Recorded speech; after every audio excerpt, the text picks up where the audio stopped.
Assalamu alaikum wa rahmatullahi wa barakatuh, my Muslimah sisters.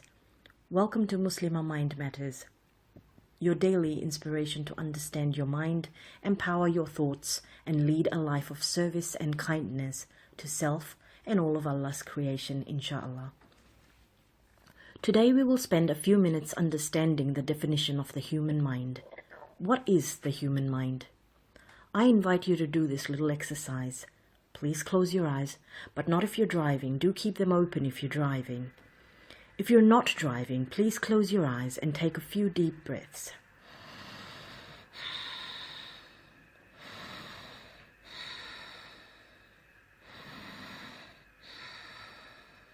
Keep your eyes closed until I tell you to open them, please. When we think, we have a showreel playing in the mind like a movie. A showreel of images, hence the word imagination. I'd like you now, with closed eyes, to imagine the Sydney Harbour Bridge. And now imagine the Eiffel Tower. And now imagine your fingers, your nose. Imagine the taste of watermelon. Imagine the smell of strawberries. Imagine your mosque. Imagine the sound of the adhan. Imagine your lungs, your ribs, your hair.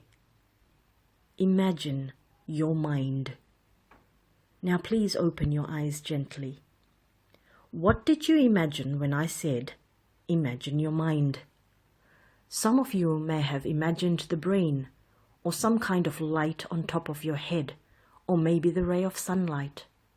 Your brain is not your mind.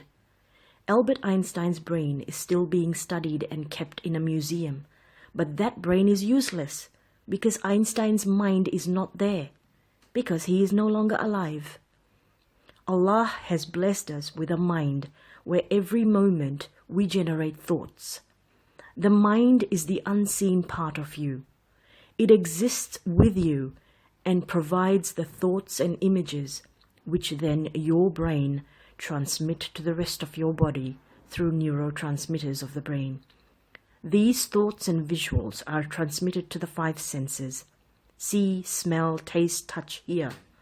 And through these five senses we formulate our perception of the situation we are experiencing, and we create our reality. Here is an example to understand how the mind creates your reality. Imagine this scenario. Earlier this week, you have had a misunderstanding with your fellow Muslimah sister. After praying your Fajr Salah, you hear the WhatsApp message tone. You reach for the phone and find that there is a message from her. You do not yet know the contents of that message because your phone screen is locked. All you see is a little flag on the screen. Now, your mind can perceive many things about the contents of that message and give you thoughts that may sound like this, for example. Oh, what does she want? I bet she's realized her mistake and now saying sorry. Or you may think this thought: I can't believe it. She still has the audacity to message me even though I told her I wasn't interested in her advice. Or maybe you have a thought which is, I'm so glad she messaged. I hope she's saying, let's just forget about our little tiff and have a coffee to start fresh. Or you may think, Allah reward her for messaging me. I'm so glad she made the first move. It's so silly of me to hold a grudge. So you can see how in this scenario we have four possible thoughts arising in the mind, reacting to the same sensory stimulus. The sensory stimulus in this instance is that of sight. Using your eyes, you saw a message flagged on your phone. You haven't read it yet, but you saw it flagged, and as a result of that stimulus, your mind created a thought or thoughts in anticipation of a future unknown to you, because you won't know what's in that message unless you open it and read it. Now let's go one step further. What we tend to do is formulate a reaction to this stimulus and our perceived thought.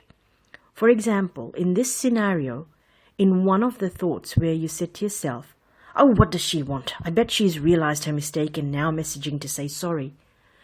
You may formulate a reaction to this thought and think a series of thoughts which is fueled by this initial thought. For example, I don't care about her sorry. She keeps doing this. I'm sick and tired of her. Let her feel bad for a few days. She'll come to the mosque this Friday anyway, and I'll sort her out then. I mean, who does she think she is? In the other example, where you thought, I'm so happy she messaged. I hope she says, let's have a coffee and forget about our little tiff. You may also formulate a series of reactive thoughts such as, I'll invite Fatima to join us for coffee. After all, she was there during the argument. She needs to see all is fine now. Thank Allah I have cheesecake in the fridge. It's raining, so maybe I'll just have coffee here in the house. I don't want to drive today. Oh no, it's Ahmed's day off. We need to spend time together. Coffee will just have to wait till tomorrow. Oh no, what if she thinks I'm fobbing her off if I tell her that? And on we let our thoughts formulate our reactions to this unknown future. The mind is where our thoughts occur. And from these two examples, you can see how you have the choice to think negative or positive. However, what would be better is to control formulating a reaction and rather design a response to that situation. Because when you react, the situation controls you. But when you respond, you control the situation and its effect on you.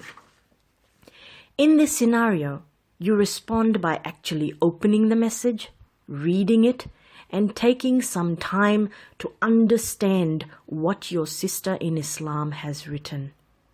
No matter what the content of that message may be, you can always control your response to that sister. You have the ability to respond. That is why it is known as responsibility, the ability of response rather than react. It is your mind that creates thoughts. Use your will to choose a positive thought creation. Tomorrow, inshallah, we will try and understand how a thought is actually created in the mind and how much power you really have in its creation or alteration. Till then, Assalamu alaikum wa rahmatullahi wa barakatuh. Please share this video and subscribe to the channel. If you have feedback or suggestions, please email muslimamindmatters@gmail.com.